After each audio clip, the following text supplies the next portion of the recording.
parecía muy importante hoy poder estar con cada una de las compañeras, de los compañeros, de los organismos nacionales de la provincia de Córdoba, destacar, valorar la invitación, por supuesto, del compañero secretario general, el compañero Federico Giuliani, y no puedo comenzar mi intervención sin resaltar la dinámica, sin hacer un reconocimiento al trabajo, a este impulso, a esta asociación Trabajadores del Estado cordobesa, que desde el centro del país, sin lugar a dudas, irradia fuerzas hacia toda la Argentina. Y cuando decimos esto, seguramente estamos hablando de un sindicato que no lo hace solo un dirigente, una conducción, fundamentalmente lo hacen sus delegadas, sus delegados, y cada una de nuestras afiliadas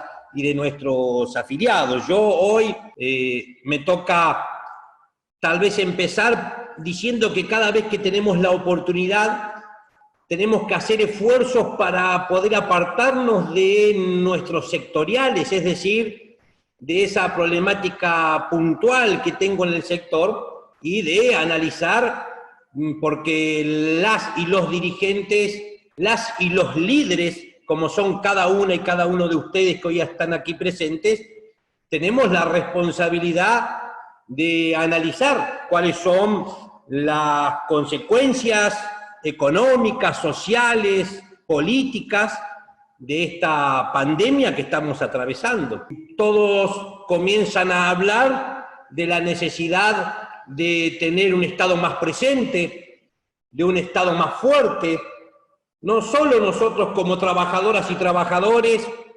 sino también hasta los representantes más claros del neoliberalismo, porque también ellos quieren un Estado presente hoy, porque son los que siempre piensan que hay que socializar las pérdidas, es decir, cuando nos va mal, tiene que asumir el Estado ese costo, y son los que piensan que cuando nos va bien las ganancias tienen que ser privatizadas. Y yo quiero hacer una primera descripción.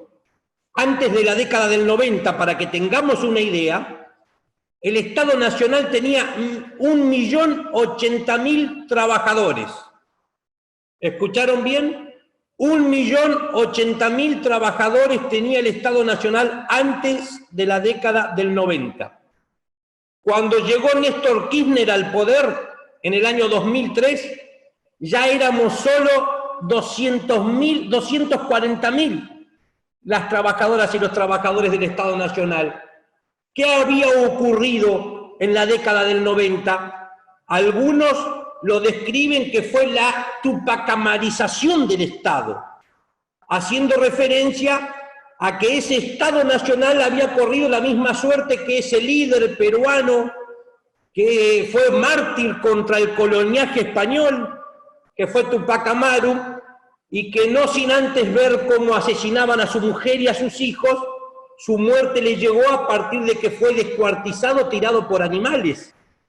Y hay algunos que se imaginaban entonces que con el proceso de privatización menemista, precisamente fue eso lo que pasó con el Estado Nacional. Se despedazó, se tupacamarizó, es decir, que se dividió por lo menos en 24 pedazos, porque se transfirieron servicios a las provincias, y lo cierto es que no se transfirieron recursos. Y vale recordar lo que era aquel Estado. Podemos hablar de la educación central, de la escuela técnica, de los grandes complejos tecnológicos, científicos, de las fábricas militares, que eran 22 en aquel momento, de los transportes en manos del Estado, de las telecomunicaciones, de las empresas petroleras, de los hidrocarburos y numerosos bienes y servicios.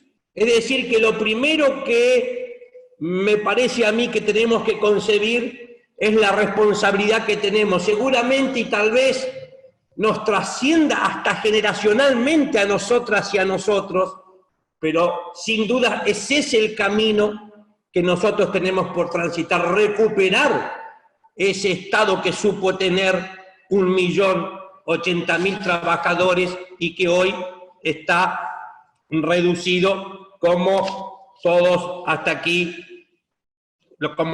aquí sabemos. Y cuando analizamos, no me quiero extender mucho, pero las consecuencias de la pandemia, nosotros tenemos que decir que parece que ninguna antes había sido tan fulminante, había tenido la magnitud de esta.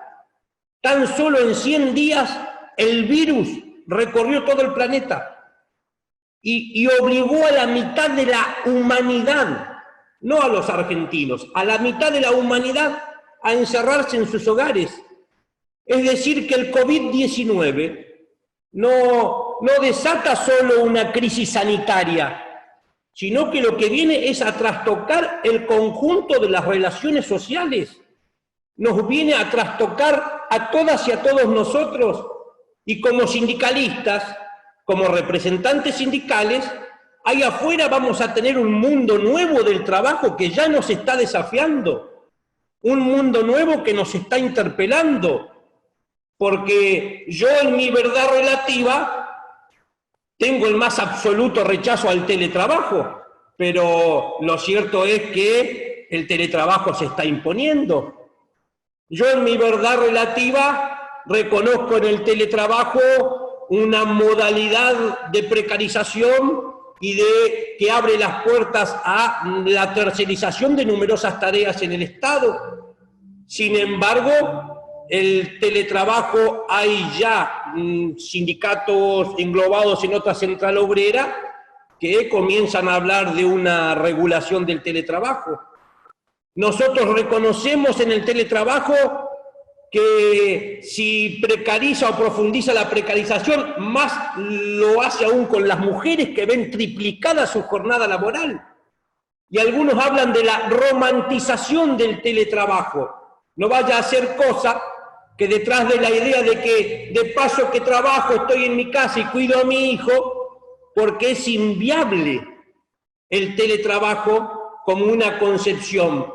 Podemos incluir que abre la brecha digital, porque así como no es lo mismo la cuarentena para aquellas y aquellos que tenemos la suerte, algunos de formar parte de la clase media, no es lo mismo que para los que están en la Villa 31 o en los sectores populares, más populares de nuestro pueblo, pero lo mismo ocurre con la digitalización. El teletrabajo nos va a dar las mismas oportunidades a todos. Bueno, me parece que es un tema que está en debate, que nuestro sindicato todavía, hay que decirlo, no logró una postura unívoca y que lo tenemos que seguir construyendo. Yo les quiero contar que a nivel nacional estamos encabezando un equipo de trabajo precisamente del Estado Nacional que la semana que viene pretende tener una síntesis para tener unos primeros lineamientos básicos que va a trabajar en él el equipo jurídico también para poder ya remitir a cada una de nuestras provincias. Pero yo quiero terminar también, no quiero terminar sin abordar que de 195 países que existen, 170 de esos países tendrán un crecimiento negativo durante este año 2020. A nadie escapa que hoy existe una fuerte tensión, que el verdadero debate es quién va a pagar el costo de esta crisis. Y que a mí me parece, yo quiero dejar para el debate, que tenemos que recuperar dos conceptos para poder abordar un tercero. Esa es mi idea en el desarrollo de esta exposición. Recuperar dos conceptos para abordar un tercero. Pero cuando nosotros decimos que quién va a pagar el costo de la crisis, nos imaginamos una salida que tenga más que ver con la crisis del 30, en donde sin llegar a ser revolucionaria, lo fue en favor de respaldar y apoyar el trabajo, el empleo y la producción, y no como en el 2008, donde el salvataje fue a los bancos y a los grupos concentrados de poder económico en nuestro país. Y digo esto porque pareciera ser que desde la conferencia de prensa en la que el presidente de la Nación se refiere a Techín y a estos desafortunados e inoportunos despidos violando la ley que prohibía los despidos o el decreto que prohibía los despidos en nuestro país, ese mensaje a través de Techín, que lo fue a todo el gran empresariado nacional y a las multinacionales que actúan en nuestro país, bueno, efectivamente surtió efecto y comenzamos a tener grandes presiones para que se rompa la cuarentena. Porque sin lugar a dudas el costo que vamos a tener que pagar, y es más hambre por el debate que vamos a tener que dar con los grupos empresarios. No creamos que este es un debate que está alejado. Yo soy trabajador de PAMI.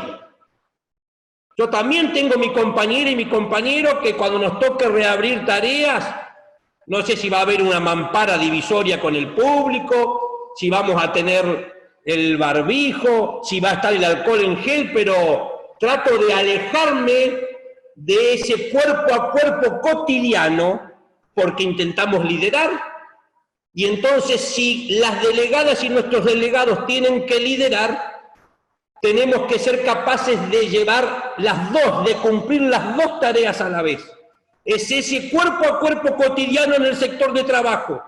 La pelea con el jefe, la pelea con el patrón para que se cumplan y se cuide la salud de mis compañeras y de mis compañeros, pero tengo que ser capaz también de pensar cuál es la salida a esta crisis en la que está sumida el mundo.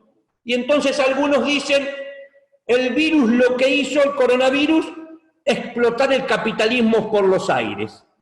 Y resulta que Pepe Mujica, a esta altura yo creo que independientemente de las miradas y las visiones ideológicas que pueda tener cada uno, el expresidente de Uruguay, podemos coincidir en que puede ser un sabio a partir de su trayectoria, le preguntaron si era verdad que el coronavirus lo hizo explotar el capitalismo por el aire. De ninguna manera, porque si una facultad, si una cualidad ha mostrado el capitalismo a lo largo de la historia, es su capacidad de reinventarse. Y dice, ya muchos se deben estar frotando las manos para adquirir empresas cuando todo esto termine por un valor irrisorio, porque las acciones de las empresas se están derrumbando en la bolsa del mundo.